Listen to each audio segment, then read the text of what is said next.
El 23 de enero del año 2019, Juan Guaidó se proclamaba presidente de Venezuela. Un año después, su popularidad ha caído y sus promesas no se han visto cumplidas. Han sido 12 meses muy complicados para el presidente de la Asamblea Nacional.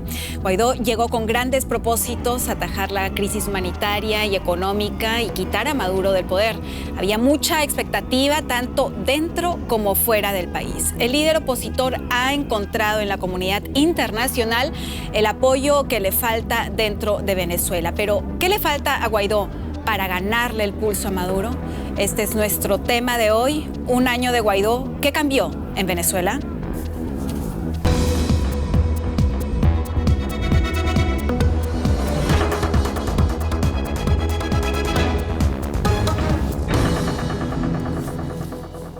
Bienvenidos, los saluda Carolina Chimoy desde Berlín. Hoy debatimos este tema con los siguientes invitados que paso a presentarles. Está conmigo Manuel Silva Ferrer, periodista venezolano, director de la revista Trópico Absoluto. Manuel opina: no se puede considerar a Juan Guaidó un fracaso por no haber podido derrotar una dictadura militar en 12 meses. Mi siguiente invitado es Ezequiel Vistoletti, profesor de Política Internacional de la Universidad Ali Salomón en Berlín y experto en política social en América Latina. Ezequiel dice que la salida insurreccional propuesta por Guaidó fracasó.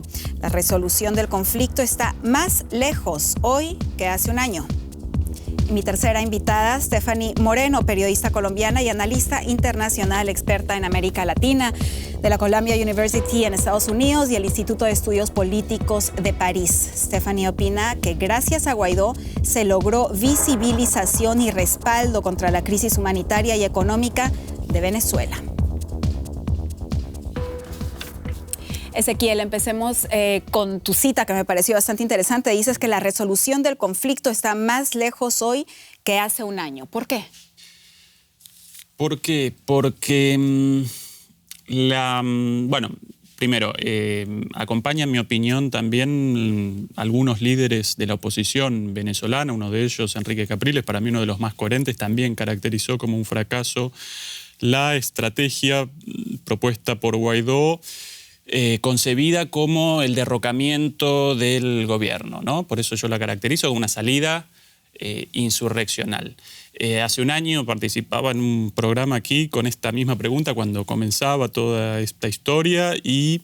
¿Con qué pregunta? Con esta misma pregunta de qué perspectivas aparecen para la estrategia comandada por Guaidó, y a diferencia de los panelistas yo realizaba críticas porque para mí esta estrategia iba a generar, en definitiva, un deterioro democrático aún mayor por la radicalización de los dos polos, un deterioro económico aún mayor, una situación ya de por sí tremenda por una política económica verdaderamente paupérrima del gobierno y por las sanciones económicas impuestas por los Estados Unidos. Iba a generar también un deterioro en la soberanía, ya no de un gobierno, sino de toda Venezuela. ¿Y dirías que se cumplieron esos 3 puntos ahora, un año después? Bueno, cada vez más presente Estados Unidos, Rusia y China en la política interior de Venezuela. Y además, otra cosa más, en mi opinión, iba a generar la ruptura de la oposición, porque la gran mayoría de los venezolanos quiere paz. Entonces no iba a acompañar esta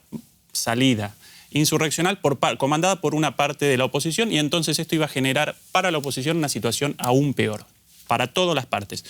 En mi opinión, hoy día esto aparece cumplido, y por lo menos me acompaña la palabra de otro opositor, para mí uno de los más coherentes, como Capriles, con exactamente este mismo análisis. O sea, la situación ahora está mucho peor que hace un año y la salida de una solución a la situación en Venezuela la ves más lejos que en cualquier otro momento. Para mí, la única salida posible aparece mediante el diálogo para la búsqueda del restablecimiento democrático entre las partes, entre los dos sectores democráticos de ambas partes. De ambas partes aparecen sectores democráticos y antidemocráticos. El gran desafío representa un diálogo para el restablecimiento de la democracia entre ambos sectores. Hoy eso aparece más lejos que hace un año, en mi opinión. Manuel, tú por otro lado dices que no se puede considerar este año y lo que hizo Juan Guaidó como un fracaso porque no se puede derrotar una dictadura militar en 12 meses. Esa es tu cita. ¿Qué se necesita entonces? ¿Diálogo, como dice Ezequiel? Bueno, digamos que los escenarios del diálogo que tuvimos ya en los últimos años resultaron fracturados y boicoteados finalmente por el gobierno. El último de ellos, el que tuvo como mediador Noruega y que parecía avanzar a un acuerdo para una convocatoria de elecciones, es el mismo gobierno el que finalmente, digamos, boicoteó una posible salida consensuada, negociada para un adelanto de elecciones. Mi cita y lo que yo planteaba, digamos, coincido en que, y creo que todo el mundo coincide en que las expectativas que se generaron con el nombramiento de Guaidó como presidente de la Asamblea Nacional y posteriormente como su proclamación como presidente interino para intentar ejercer un contrapeso a la usurpación efectuada por Maduro, generó unas expectativas que el propio Guaidó y sectores de la oposición alimentaron con el mantra de el cese de la usurpación, gobierno de transición y elecciones libres, que no se cumplió. Entre otras cosas porque no se explicó nunca cómo se iba a cumplir esos 3 pasos, cómo se iba a avanzar, cuál era el método para poder llevar a cabo eso. Y eso, por supuesto, esa enorme expectativa que parecía que estaba a la vuelta de la esquina, poder cumplir con esa triada, generó, por supuesto, una enorme frustración y una caída de Guaidó, por supuesto, de su popularidad. Sin embargo, si evaluamos dónde estábamos en diciembre del 2018 y lo que ocurrió tras el nombramiento de Guaidó a comienzos de año y todo lo que vino después, a donde estamos ahora hoy con Guaidó en Davos, reconocido por 60 países, Citgo fue recuperada por este gobierno interino, y todo lo que está ocurriendo, el apoyo internacional que no existía tan claramente a comienzos del año pasado, pues me parece que el escenario es totalmente distinto. Por supuesto, la dictadura sigue allí. No coincido del todo con Ezequiel en que haya allí sectores. Hubo algunos sectores quizás más abiertos al diálogo democrático y han sido paulatinamente purgados del gobierno. Por supuesto, en el lado de la oposición hay sectores más radicales y otros más abiertos a establecer, digamos, salidas consensuadas. Pero el escenario sí es sumamente complicado y es muy difícil decir ahora qué es lo que viene y qué es lo que va a ocurrir. Todos desearíamos que hubiera un nombramiento de un nuevo Consejo Nacional Electoral por la Asamblea Nacional legítimamente electa y que de ahí surgieran unas elecciones. Pero esto no está nada claro. Ya hemos visto lo que ha pasado en los últimos días con los intentos del gobierno para boicotear el nuevo nombramiento de la directiva de la Asamblea y la purga, persecución y secuestro de algunos diputados y sobornos de otros de ellos. Vamos a tocar esos puntos. A diferencia de Ezequiel, clara diferencia, tú sí notas o remarcas que Venezuela está ahora en un momento mejor en el que estuvo hace un año. No digamos que soy optimista en ese sentido, pero me cuesta hablar de fracaso cuando un sector de la oposición con partidos perseguidos, torturados, encarcelados, con intentos de sobornos, que están luchando contra una dictadura militar que controla todos los poderes, se considere,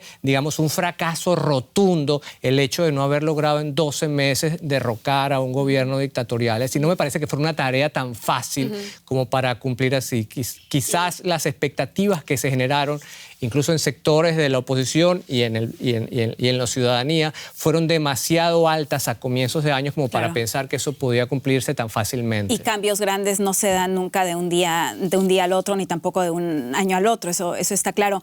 Stephanie dice que gracias a Guaidó se ha logrado visibilización y respaldo por parte de la comunidad internacional al país. Entonces, ¿tú crees que realmente sirvió de algo también el último año que ha pasado? Sí, yo comparto un poco el punto de vista de Manuel, porque es que hay que entender que aquí Juan Guaidó con Nicolás Maduro es un enfrentamiento asimétrico completamente, porque Nicolás Maduro tiene el respaldo de la cúpula militar, tiene el respaldo, tiene grandes poderes, parte de todo el gobierno venezolano, y de cierta u otra manera Juan Guaidó solo cuenta con el respaldo popular.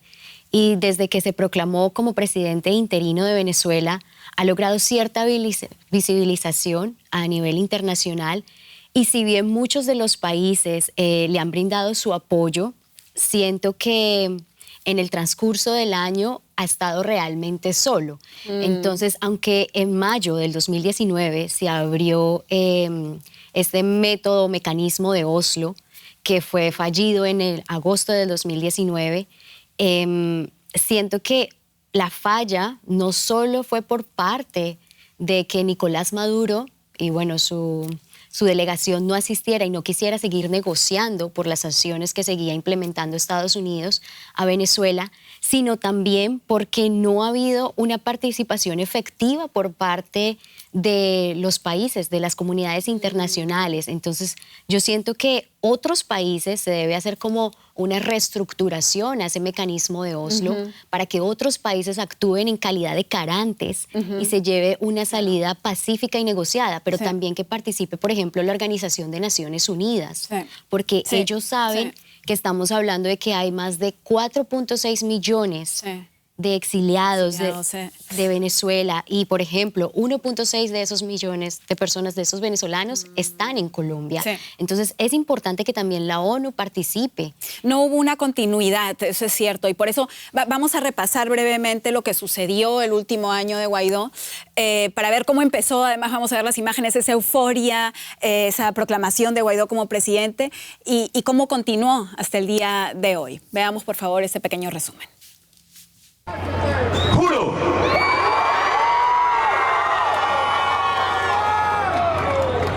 asumir formalmente las competencias del Ejecutivo Nacional. Con su autoproclamación como presidente, Guaidó alimentó las esperanzas de que el cambio en Venezuela era posible. Pero pronto llegarían los problemas. En febrero fracasó su intento de introducir desde Colombia ayuda humanitaria. Más tarde, Guaidó liberó al opositor Leopoldo López en arresto domiciliario y llamó al pueblo a levantarse por el país. Pero la llamada Operación Libertad no contó con el apoyo del ejército ni de la policía. La fuerte presión opositora motivó la creación de una mesa de diálogo con el gobierno de Maduro, que acabó en fracaso. Mientras el oficialismo obstaculiza la labor del Parlamento, las grietas dentro del bloque opositor se hacen cada vez más grandes. ¿Será capaz Guaidó de remontar el vuelo? Para ver si será capaz de remontar ese vuelo, sería quizás interesante, Manuel, analizar y preguntarse primero antes qué errores cometió Guaidó o no cometió errores durante el año. Sí, seguramente coinciden muchos. Y, Ezequiel ha citado un artículo muy bueno que apareció antes de ayer en El País, firmado por Enrique Capriles. Quizás el primero de los errores fue no haber detallado cómo era la estrategia para poder llevar a cabo ese mantra que ellos se habían planteado, la idea del cese de la usurpación, gobierno de transición y elecciones libres.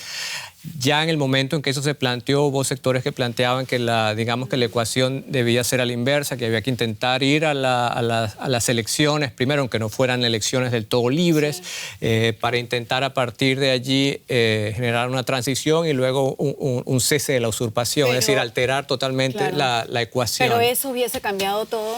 Pues no lo sabemos, sería muy difícil. Luego, digamos, a esa ausencia de método y de plan claro para poner en práctica el plan, se sucedieron los eventos de abril que tomaron por sorpresa a todo el mundo, que fue el intento de una salida violenta, que según las informaciones que luego el mismo jefe de seguridad de los servicios secretos de Nicolás Maduro ha difundido en montones de medios de comunicación, había importantes sectores del gobierno, digamos, interesados en que esa ruptura se produjera y finalmente no ocurrió así. Aparentemente estaba incluso el mismo Vladimir Padrino López, el presidente del Tribunal Supremo de Justicia, formando parte de esa movida. Y eso fue un enorme, digamos, un baño de agua fría para quienes estaban trabajando en otro método, digamos, en una vía electoral, y que se estaba también avanzando en la vía simultáneamente de las mesas de diálogo. Entonces, allí, digamos que abril fue un punto de inflexión en todo este plan, y a partir de allí es donde ha habido un descalabro que se ha manifestado en la popularidad de Juan Guaidó, que en lo que restó del año fue mermando enormemente. presidente, y también en el ánimo de la gente, por supuesto, para intentar buscar una salida a una situación tan desesperada como la que vive Venezuela. Entonces, digamos, para mí el problema fue sobre todo de método, de cómo poner en práctica un plan ante una situación tan complicada, y que es precisamente lo que está planteando ahora Enrique Capriles cuando dice que es necesario, yo también coincido con él, lo que plantea Ezequiel rescata ese artículo, cuando dice que es necesario reorganizarse en este momento para ir a unas elecciones parlamentarias, sea el escenario que sea. Evidentemente no van a ser elecciones libres, no van a ser elecciones totalmente transparentes ni equilibradas, pero hay que ir a esas elecciones y hay que prepararse para ese escenario, y a partir de allí intentar buscar fuerzas que probablemente de esas que Ezequiel alude del chavismo, que estén interesadas en una salida democrática y que permita una transición a algo diferente. Reorganización para esas elecciones. Pero Ezequiel, ¿es posible una reorganización con una oposición altamente fragmentada como la que vemos en Venezuela? Bueno, evidentemente no, y por eso mi crítica a la estrategia de una salida insurreccional, porque precisamente eso iba a generar la fractura de la oposición, y efectivamente la generó. Un año atrás, la Asamblea Nacional aparecía como la plataforma de acción de la oposición. Hoy la oposición ni siquiera aparece unida ahí, carece de esa plataforma, con lo cual evidentemente la oposición venezolana retrocedió, y la democracia en Venezuela, la situación actual de una democracia verdaderamente muy golpeada, aparece todavía peor y con perspectivas aún menores de un restablecimiento pleno. ¿Dirías que ese también fue uno de los errores de Guaidó, el no haber sabido mantener una posición unida? En mi opinión, más que un error en la metodología, el error aparecía en el objetivo, en el derrocamiento del gobierno y no en la búsqueda de condiciones. Sin dudas, hoy no aparecen las condiciones para una elección libre de manera fácil. Pero entonces, ¿a qué te refieres con la búsqueda de condiciones? ¿Qué podría haber hecho mejor en ese sentido Guaidó? Bueno, ¿qué debería haber buscado? Unidad y, por ejemplo, condiciones para la realización de elecciones legislativas, las próximas elecciones, con veedores internacionales de las Naciones Unidas, por ejemplo, o del Centro Carter, por ejemplo. En lugar de canalizar las energías de la oposición hacia el derrocamiento, con todas las consecuencias negativas, en mi opinión, cumplidas, canalizar esas energías hacia la consecución de las mejores condiciones posibles para eso, para de esa manera, bueno, alcanzar una situación a la resolución, a este empate trágico de fuerzas en el caso venezolano, ¿no? Stephanie, recién veíamos también en el resumen el tema del diálogo, de las mesas de diálogo, pero con la oposición, en la posición en la que se encuentra ahora mismo, como recién decían Manuel y Ezequiel, tan fragmentada, ¿sería posible, sería realista un diálogo como el que tú recién proponías? Esa es la misión de Guaidó. Considero que básicamente, después de los escándalos y después de las investigaciones que abrió la Fiscalía en contra de muchos de los parlamentarios de la oposición, básicamente eso fracturó a la oposición. Incluso también las investigaciones por desviación de dineros en ayudas humanitarias que se le abrieron incluso al mismo Guaidó. Eso de cierta u otra manera desestabilizó a ese sector. Incluso Luis Parra, que hacía parte también de la oposición, yo creo que cambió de bando en cierta medida para que pararan las investigaciones en contra de él por todo el tema de corrupción. Entonces yo siento que la tarea de Guaidó no es solo lograr apoyos internacionales, sino también lograr de cierta u otra manera trabajar en equipo y restablecer el diálogo entre la oposición, porque en la medida en que se busque, lamentablemente nosotros vivimos en un mundo donde solo hay antagonismos, entonces se busca un héroe y Venezuela ha buscado ese héroe. Venezuela para mí es un país bicéfalo. ¿Por qué? Porque entonces tiene 2 presidentes, tiene 2 asambleas. 2 presidentes de asambleas. 2 presidentes de asambleas, y en la medida en que haya esa división y en que haya una fractura de poder y que cada uno busque como obtener mayor protagonismo, no va a lograr nada. Entonces, a Guaidó le toca sentarse con la oposición y plantear un escenario donde tenemos que ganar las parlamentarias, porque en la medida en que ellos pierdan la Asamblea Nacional Legislativa, todo el poder va a quedar para Nicolás Maduro. Pero, Stephanie, tú también hablas del diálogo y el diálogo como posible solución. Sin embargo, Guaidó no está dispuesto a sentarse a dialogar. Yo creo que a partir del nuevo plan, porque el plan que fue, digamos, revelado hace poco por Mike Pompeo, el secretario de Estado de Estados Unidos, en el cual admitió que han tenido diálogos con Nicolás Maduro desde hace un tiempo y en el cual buscan una salida pacífica y transitoria, en el cual tanto la oposición, en cabeza de Juan Guaidó, como Nicolás Maduro, tienen que sentarse a negociar. Yo siento que de cierta u otra manera esa intermediación por parte de Estados Unidos va a servir para que Juan Guaidó reestructure y cree un nuevo plan con el fin de, obviamente, de hablar con el sector de la oposición en Venezuela. Y creería que sí. Quisiera acotar una cosa, Carolina, perdón por dos comentarios que han hecho tanto Ezequiel como Stephanie, con el tema de la fractura de la oposición. Y perdón que interrumpa, pero me parece un punto que es importante. El desarrollo de políticas frentistas siempre ha sido sumamente complicado. Podemos nombrar montones de ejemplos históricos aquí, desde las resistencias europeas hasta las que ha habido en América Latina contra movimientos dictatoriales. Siempre generan, por supuesto, variedad de posturas, desde las posturas más radicales hasta las posturas más conciliadoras. El arte está en mantenerlas unidas. Exactamente, en establecer un frente y en lograr conciliar todas esas posiciones con un objetivo claro. Yo pienso que en el movimiento opositor hay una claridad de cuál es el objetivo a cumplir. Por supuesto, la diferencia está en cómo llevar a cabo y cómo concretar ese objetivo. Tradicionalmente se repite con alguna ligereza, pienso yo, la idea de que la oposición está fracturada. Yo de alguna forma agradezco que haya distintos puntos de vista entre la oposición, hay distintos partidos, y lo que ha ocurrido, y hay que rescatar también... ¿No la ves fragmentada entonces? Bueno, hay distintos partidos y todos tienen diferentes opiniones. Claro, pero estamos hablando de una fragmentación. Si vemos el Parlamento alemán, podemos decir, el Parlamento alemán está fragmentado. Estamos hablando, Manuel, de una posición fragmentada que no es capaz de actuar como una sola fuerza.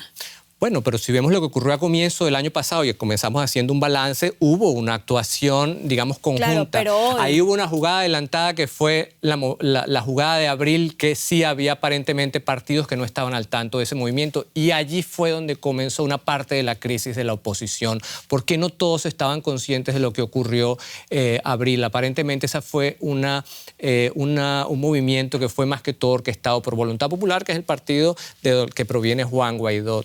Sin embargo, vemos que ahora a final de año el grupo del G4, que son los partidos Voluntad Popular, Primero Justicia,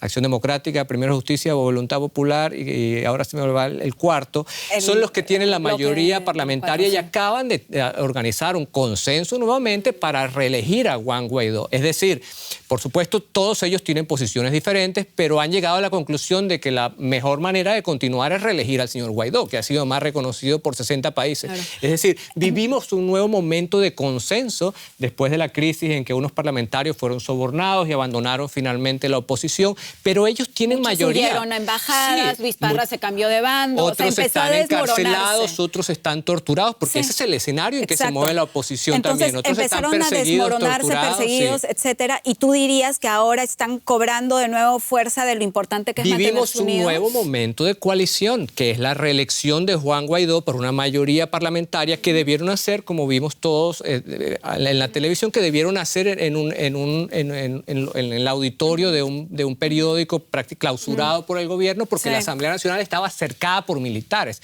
Es decir, también, y aquí vuelvo a mi tesis inicial o a mi comentario inicial, esta es la manera en que se está llevando ahora a cabo la política en Venezuela. Cuando dicen es un fracaso salir de Maduro, bueno, hay que sentarse a ver lo que está haciendo esta agencia, intentando saltar las cercas de la asamblea para que les permitan ingresar al Parlamento. Sí. Esta es la manera en que se está llevando a cabo la política en Venezuela ahora. Es decir, es una lucha verdaderamente asimétrica, como planteaba Stephanie, en el que hay unos parlamentarios que ni siquiera cobran salarios, que están luchando contra un aparato militar brutal. Lo interesante de todo este escenario también es que están muy marcados los dos mundos, ¿no? Tanto el mundo en Venezuela como el mundo internacional, la jugada a nivel internacional, que es también lo que veíamos ahora con Juan Guaidó en esa gira. Vamos a dar un breve repaso a eso para debatir también no solo de la situación en Venezuela y la oposición, sino de Juan Guaidó y de la gira que está dando a nivel internacional. Veamos estas imágenes.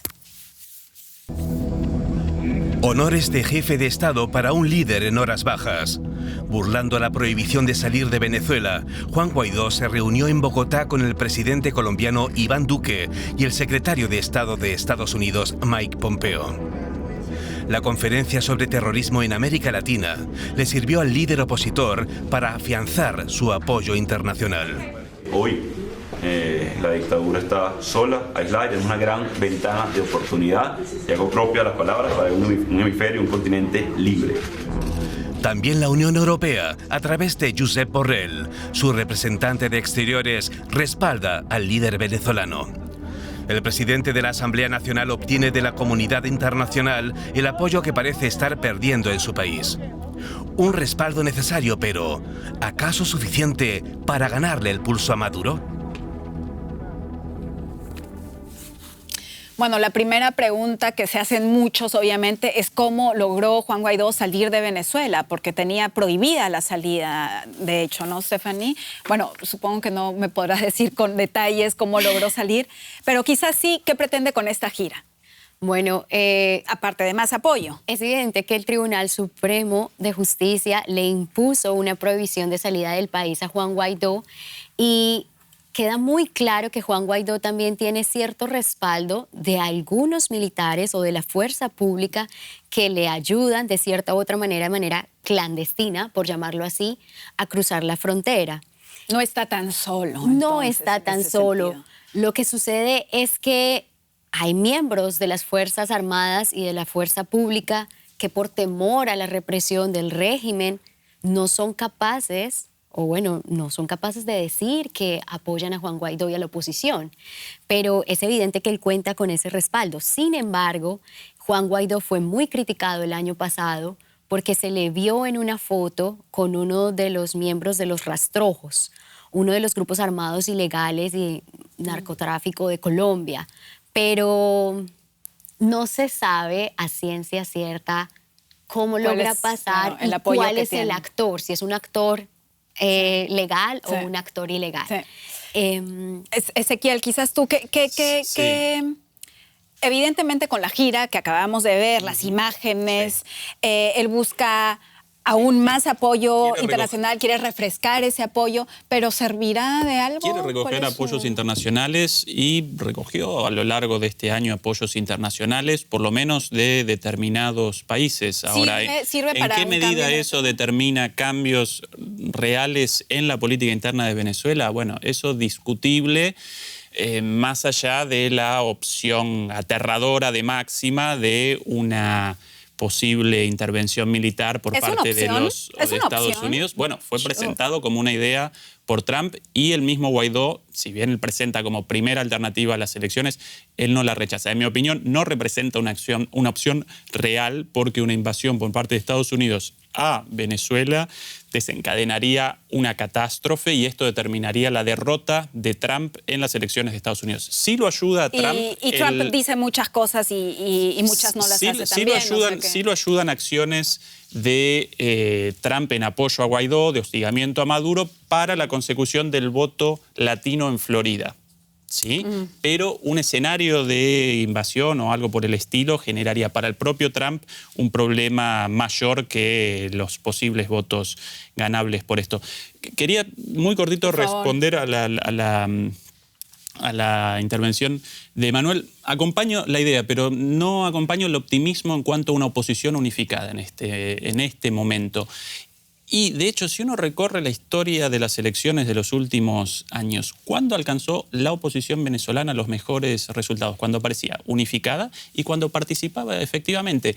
Capriles, hoy aparezco caprilista, bueno, nada más lejos, pero Capriles realizó una excelente elección contra Maduro con el 49%, casi alcanza la presidencia cuando la oposición aparecía unificada y cuando él, además de llamar a los suyos, podía presentar también un discurso hacia los sectores populares identificados con el chavismo. La promesa de Capriles a esos sectores: las misiones sociales no van a desaparecer, las vamos a establecer con rango constitucional. Bueno, la oposición hoy, y la de Guaidó más aún, carece por completo de eso. Como que aparece un mundo chavista por un lado, un mundo antichavista y un diálogo de sordos.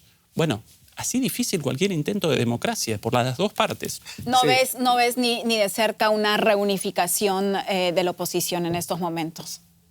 En estos momentos sí, pero no puedo aventurar un pronóstico porque hoy acontecen cosas día a día en un marco de locura total y absoluta. Sí, pero en este momento déjame decirte, no se trata en mi caso de un optimismo extremo. Yo soy también sumamente cauteloso con lo que está ocurriendo en Venezuela. Lo que no compro es la tesis del fracaso rotundo, porque de alguna manera también este es el discurso que ha puesto a rodar el gobierno, la dictadura venezolana, y que, digamos, en las redes sociales, etcétera, la cantidad de troles rusos, etcétera, es divulgada. Guaidó es un fracaso, por tanto hay que acabar con Juan Guaidó, que un poco más allá hay que acabar con la oposición porque, bueno, hay que tratar de conciliar con el señor Maduro, que es el presidente legítimo de este país. Y ese es el discurso contra el que yo, digamos, tengo enorme resistencia. Y por eso no considero un fracaso la sola existencia de Guaidó, que describe además una situación para la gente que nos ve en América Latina de lo que ocurre ahora en Venezuela. Hablábamos de que tenemos dos presidentes, dos asambleas. Tenemos un presidente que no tiene, digamos, de facto poderes como los tiene Nicolás Maduro, pero Maduro vive preso en Caracas. No puede Maduro ni siquiera salir a dar un discurso, ni siquiera salir a una demostración pública, porque eso no significa ni lo acompañan, ni lo acompañan. No tenga el apoyo de ciertos países, claro, Nicaragua, Cuba, Rusia, Irán y Rusia lo apoyan, pero bueno, Carolina, tú tienes experiencia en relaciones internacionales y sabes muy bien de qué se trata ese apoyo, qué clase de amigos tiene. También lo apoya la FARC, el ELN. Es decir, tiene otras fuerzas importantes que lo apoyan. ¿Qué clase de legitimidad de ese tipo de apoyos ofrece a un gobierno? No tiene probablemente ningún tipo de legitimidad política, pero el punto son los intereses económicos. Exacto, sí, es importante. pero bueno, yo quería mencionar aquí del tipo digamos, de coexistencia que se está dando en este momento, y tenemos a un señor, Guaidó, que se habla de que es un hombre que no ha cumplido las promesas, el fracaso. Y además, yo tiendo a evitar un poco el caudillismo y a concentrar la visión de la oposición venezolana en Guaidó. Yo, en ese sentido, soy anti-Guaidó, porque evito concentrar todo, y además creo, y para mí está bastante claro, que Guaidó no es el único cerebro, es un instrumento, parte de una maquinaria que es la oposición venezolana. Pero una oposición unificada necesita un líder. Donde hay distintas gente, o líderes también. O líderes, claro. Entonces, bueno, a lo que iba, porque el tiempo se nos va quedando corto, es que simultáneamente a este hombre preso en Caracas, tenemos a una oposición encabezada por el señor Guaidó, que tiene el privilegio de tener el enorme apoyo popular a pesar del descontento y del descalabro del último año, y que tiene el apoyo de las democracias del mundo. Es decir, esto es una cosa que hay que observar. También.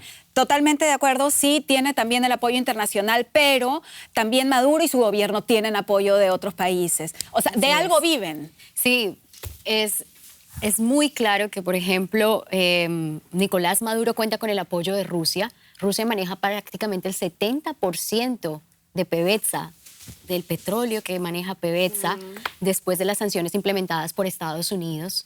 Cuenta con el apoyo de la Alianza Bolivariana, donde está, por supuesto, Cuba, Nicaragua, y también cuenta con Irán, con Turquía y con China.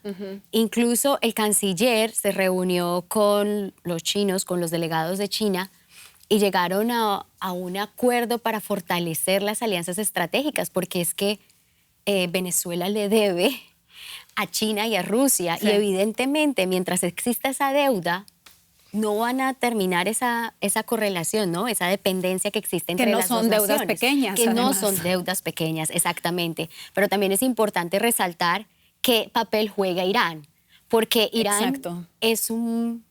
digamos que es un país que sabe jugar entre el amigo y el enemigo, porque Irán tiene relaciones políticas con Venezuela, pero tiene relaciones económicas, por ejemplo, con Brasil, con Bolsonaro.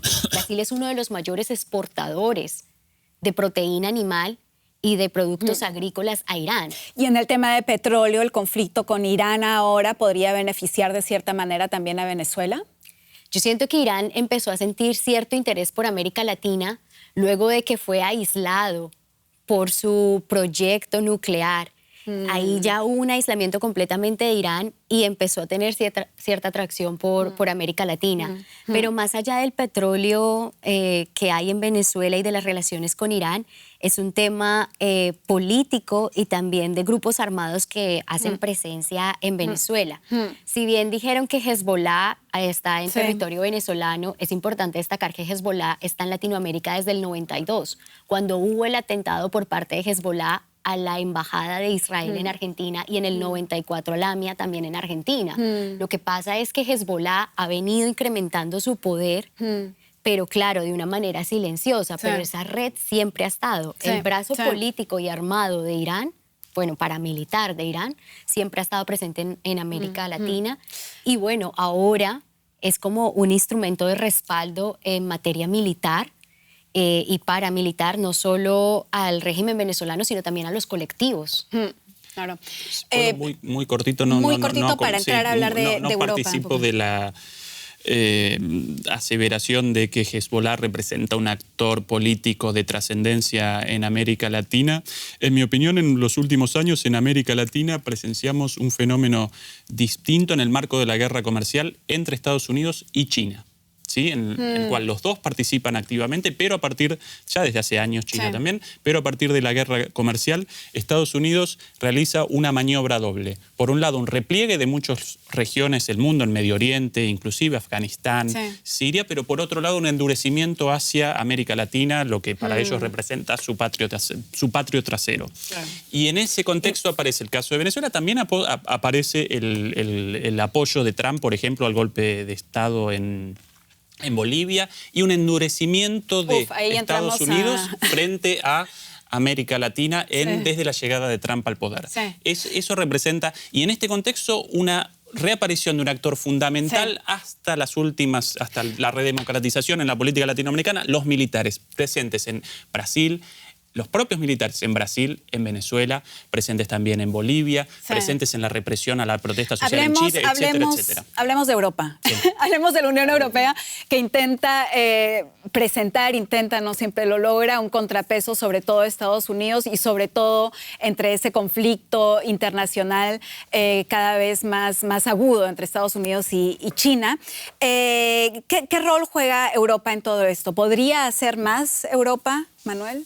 Bueno, podría ser mucho más. Lamentablemente desde aquí América Latina se ve bastante lejos, aunque hay instituciones como el Parlamento Europeo que han estado jugando un rol preponderante e importante para intentar presionar digamos, a un proceso de redemocratización del país, la implementación de sanciones. Creo que el nombramiento de Borrell va a ser clave en la evolución de la política exterior europea con respecto a Venezuela en los próximos años. Y acá concretamente, antes de hablar de Alemania, veamos algunas de las declaraciones que nos dieron diputados alemanes de diferentes partidos sobre su parecer sobre Venezuela justo ahora, un año después de Guaidó, y sobre esa base seguimos discutiendo. El reconocimiento de Guaidó por el gobierno alemán como presidente de Venezuela fue incorrecto desde el principio. Y, por cierto, además fue una violación del derecho internacional. Estuve en Venezuela en abril y hablé ahí con Guaidó y Maduro. Mi impresión es que el respaldo de Guaidó en el país ha seguido disminuyendo. Creo que también está mal que hoy el gobierno alemán sigue respaldándolo. Más bien, sería necesario actuar como mediador en esta situación polarizada en Venezuela. In der polarisierten Situation in Venezuela vermittelnd aktiv zu werden. La lucha por el poder entre Maduro y Guaidó ya dura un año. ¿Qué se logró hacer en ese tiempo? Lamentablemente muy poco. 5 millones han abandonado ya el país de un total de 35 millones de personas. Un éxodo y que sigue todavía. Tenemos que asegurar que a la gente de Venezuela le vaya mejor. Políticamente no será posible en el corto ni en el mediano plazo, por lo que las organizaciones internacionales tienen que jugar un gran papel, como la Cruz Roja, el Alto Comisionado de las Naciones Unidas para los Refugiados, pero también la Iglesia. Esa es la única solución de momento.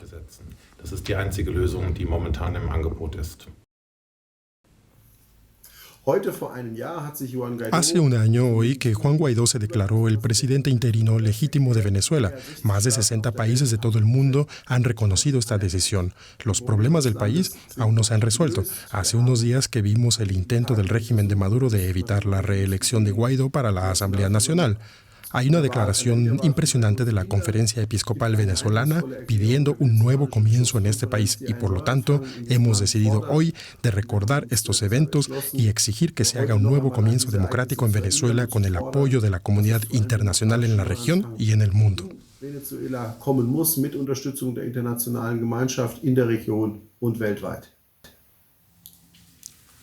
Hablan de un cambio con apoyo de la Unión Europea y claro, y en ese marco podríamos hablar del grupo de contacto de la Unión Europea. Stephanie, ¿están haciendo un buen trabajo o podrían hacer más? El grupo de contacto se estableció en mayo del 2019 aproximadamente, sin embargo yo siento que podrían hacer más.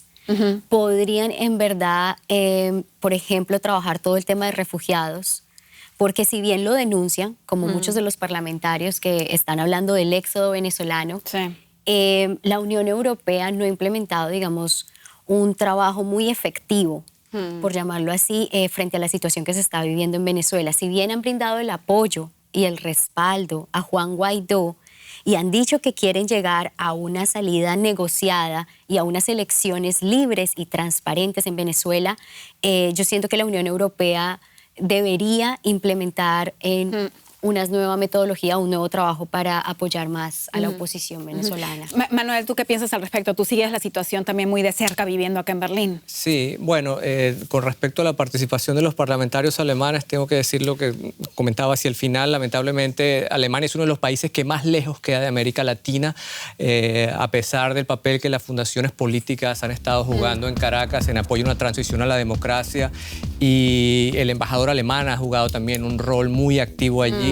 Confío en que ojalá las instituciones internacionales, el informe Bachelet fue un buen ejemplo de ello, puedan seguir acompañando una transición a unas posibles elecciones que permitan una salida democrática y, digamos, no traumática de la dictadura venezolana. Permito, Ezequiel. Muy rápido, ¿cuándo las políticas de la Unión Europea y de Alemania realizan una contribución al diálogo y a una salida democrática? Bienvenidas. Cuando aparecen acompañando a uno o a otro de los actores, en mi opinión, no ayudan, sino lo contrario.